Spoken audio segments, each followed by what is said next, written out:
Hello, कसे आहात सगळे? मस्त ना? तर आज आपण 5 स्टार किंवा रेस्टॉरंटमध्ये मिळणारा मोहितो कसा बनवायचा ते बघणार आहोत. पोमोग्रॅनेट मोहितो बनवते मी आज, एकदम रिफ्रेशिंग असा. तर त्यासाठी काही वेगळं साहित्य लागत नाही.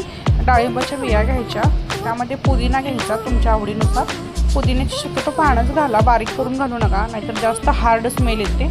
आणि साखर गरजेनुसार, आणि थोडंसं मीठ घालणार आहे. मीठ पूर्णपणे ऑप्शनल आहे. या ठिकाणी तुम्ही पिंक सॉल्ट असेल तर ते देखील टाकू शकता. लिंबू थोडासा पिळायचा, किंवा तुम्ही स्लाइस देखील टाकू शकता. पूर्ण स्लाइसचं देखील चव छान येते याच्यामध्ये.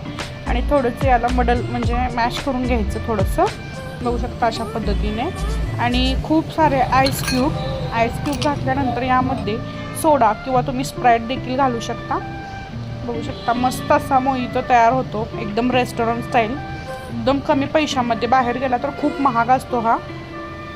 तुम्ही महाबळेश्वरला वगैरे गेल्यानंतर पिला असाल तर एकदम घरच्या घरी टेस्टी असा मोहितो बनून तयार आहे. तर आजची सोपी आणि रिफ्रेशिंग ड्रिंक कशी वाटली ते कमेंट करून सांगायला अजिबात विसरू नका. अशाच नवीन आणि सोप्या रेसिपी बघण्यासाठी सुप्रियाज रेसिपीला नक्की सबस्क्राईब करा. असेच हेल्दी राहा. भेटूयात नवीन आणि सोप्या रेसिपीसोबत. तोपर्यंत एन्जॉय.